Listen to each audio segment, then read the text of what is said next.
Centro da Política conversa com o deputado Edson Ferrarini, do PTB. Bem-vindo ao nosso estúdio, deputado. Obrigado, Jorge. Obrigado. Prestando contas de mandato, mas antes de mais nada eu queria repercutir com o senhor, que além de deputado, é também psicólogo, deputado, sobre um caso violento que chocou a família, chocou o país, aí, a morte de PMs, um caso que ainda está sendo apurado, investigado. Como na sua experiência, na sua lida, na sua visão de psicólogo, o senhor teve noção do que aconteceu naquela casa onde 5 pessoas foram mortas? Você sabe, Jorge, a estrutura policial, o trabalho policial, cada profissão tem as suas decepções. Eu tive um amigo médico que abandonou a carreira de medicina. Mas por quê? Ele foi operar o pai. E o pai morreu na cirurgia dele. E ele não se perdoava mais, ele dizia que ele tinha sido culpado, uma falha, e abandonou a carreira de medicina. Um fato que mudou completamente a vida da pessoa. Eu fui comandante da rota e eu via o que é a rota. Se ela participa dos casos mais complicados, o Hospital das Clínicas deve ter um grande número de pessoas que morrem lá no hospital, embora seja um excelente hospital. É que para lá, às vezes, vão os casos mais graves. Críticos. Mais críticos. E o fato de você estar numa situação, o que é você sair numa viatura com uma sirene ligada, com um cinturão de balas, e você ter ao seu lado, em pé ali, algumas metralhadoras, e você saber que você vai para uma ocorrência e você tem que ir com adrenalina total, e você vai com os nervos à flor da pele, e um vai defendendo. Isto é a ocorrência. Depois de uma vez, 2, 3, 4, 5, 10, você vai se acostumando com a ocorrência. Mas aquilo fica, muitas vezes, introjetado. Eu tive, por exemplo, um caso concreto. Não vou falar o nome da pessoa, mas um caso concreto. Um sargento, excelente sargento do batalhão. Um sargento fantástico mesmo, assim, aqueles que...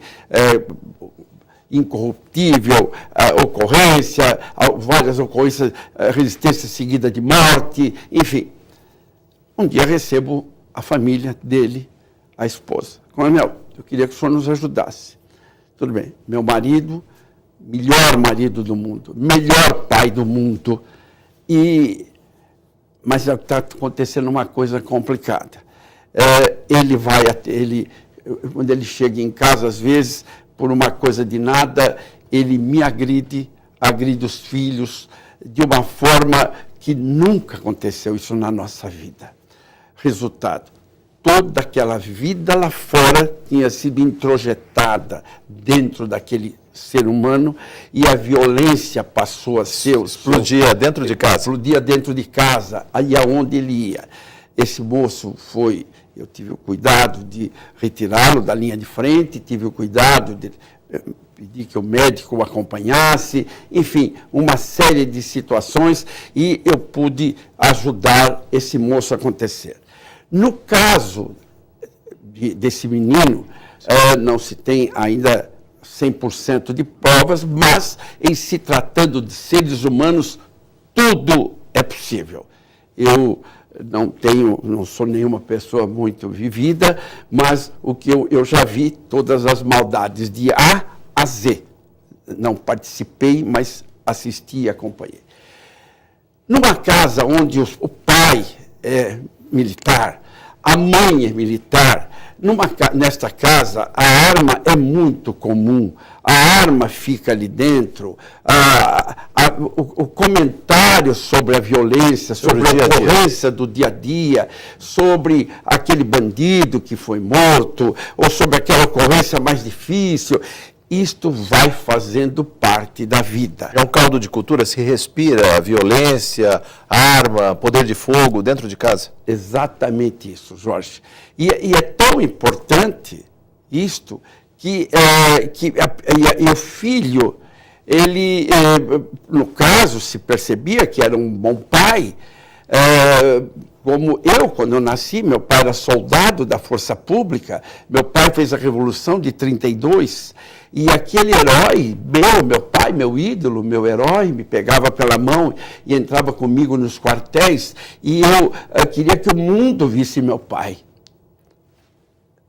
me pegando na mão. E eu, o que faço aos 4 anos de idade? Eu pego uma espadinha e começo a brincar de soldadinho, com 4 anos de idade. E ele entrava comigo no quartel e eu parecia que, nossa senhora, era meu Tarzan, meu ídolo. O tempo passa, eu vou imitando o meu herói, e aos 18 anos eu entro na Academia do Barro Branco, vou ser cadete. Me lembro do dia que eu recebi o espadim, ele junto com a minha mãe, Dona Rita, que estão no céu, os dois, o Coronel Ídalo Ferrarini, meu pai. E que orgulho dizer, meu pai, eu estou igual a você. Depois eu recebo a espada. E quando eu recebo a espada, o governador presente e aquele meu pai. Então veja você, porque a melhor maneira de educar um filho é pelo exemplo, sem dúvida alguma.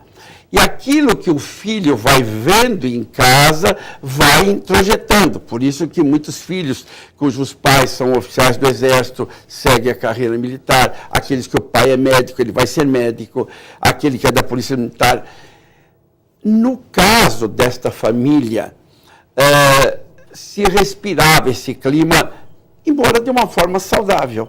O pai, um bom pai, pelo que temos todas as informações, a mãe, excelente mãe, por todas as informações, o menino normal dentro das... Mas, uma coisa muito complicada e que a humanidade sabe muito pouco é do cérebro humano. Os desvios do cérebro, eles acontecem de repente, para você passar a ter um desequilíbrio, não é só uma doença, às vezes. Deputado, nós falávamos antes de começar o programa, e o senhor fala do desvio no cérebro, mas respirar ponto 40 dentro de casa envolve risco, mesmo em se tratando de uma família de pessoas adestradas para usar uma arma de fogo. Perfeito. A mãe tinha uma ponto 40, que é o seu instrumento de trabalho.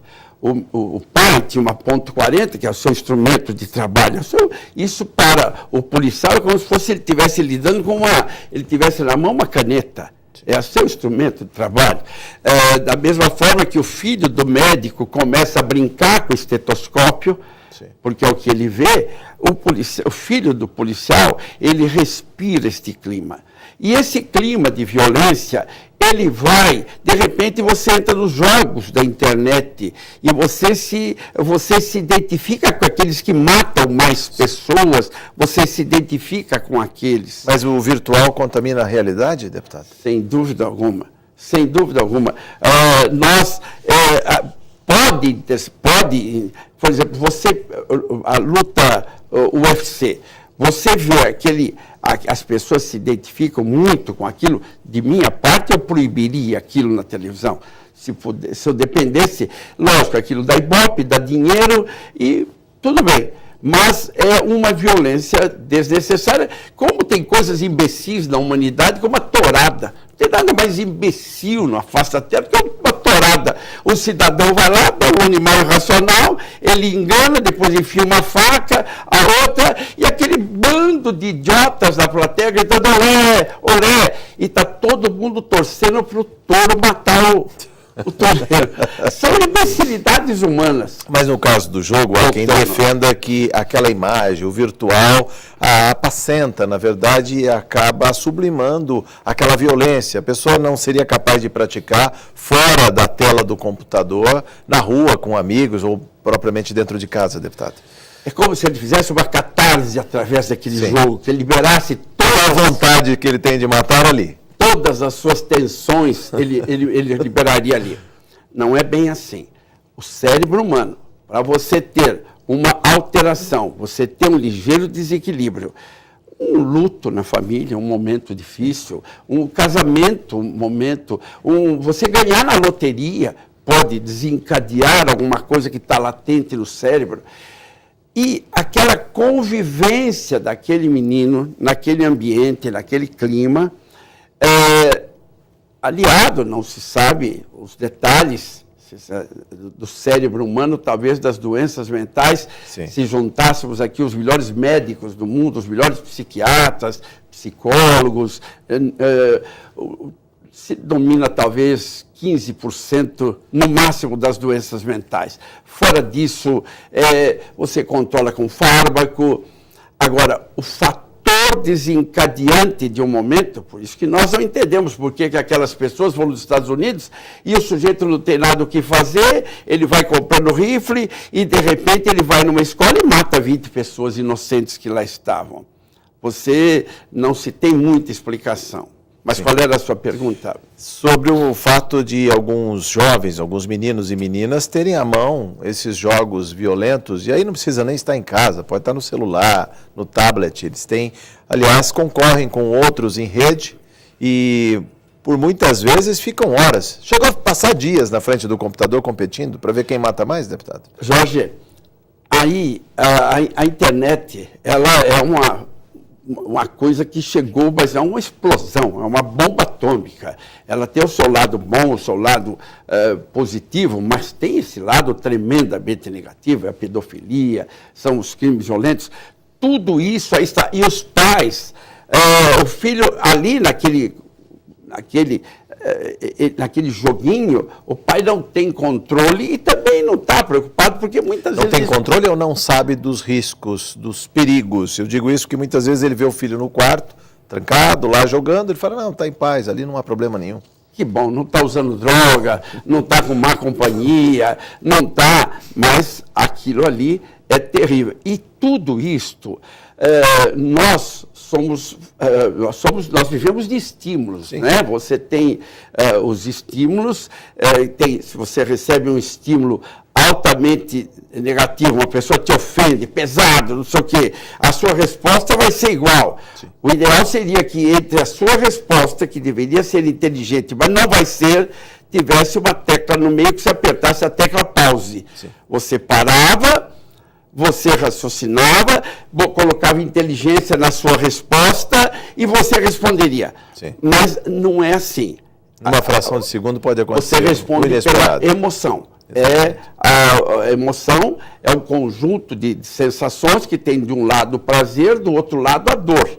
Então você vai oscilar nesse momento. E toda vez que você responde, e no caso do menino, no caso desse jovem, que a pessoa tem todo o comportamento correto, é uma boa pessoa, é um bom filho, mas num determinado momento, numa determinada situação, imaginando que fosse ele, porque não está definitivo, acusado, mas é possível essa pessoa ter essa fração de segundo e ele desencadeia tudo aquilo que estava no seu filme, tudo aquilo, pelo que o delegado nos fala, a gente vê que ele já tinha dito algumas vezes que tinha essa intenção. E de matar a família, morar sozinho, mas matar do pensar, sim, deputado, mas do pensar para o falar tem um espaço. Agora, do falar para o fazer, tem um espaço largo ainda. Mas tudo que acontece na nossa vida, primeiro ocupou um espaço no nosso cérebro, na nossa mente.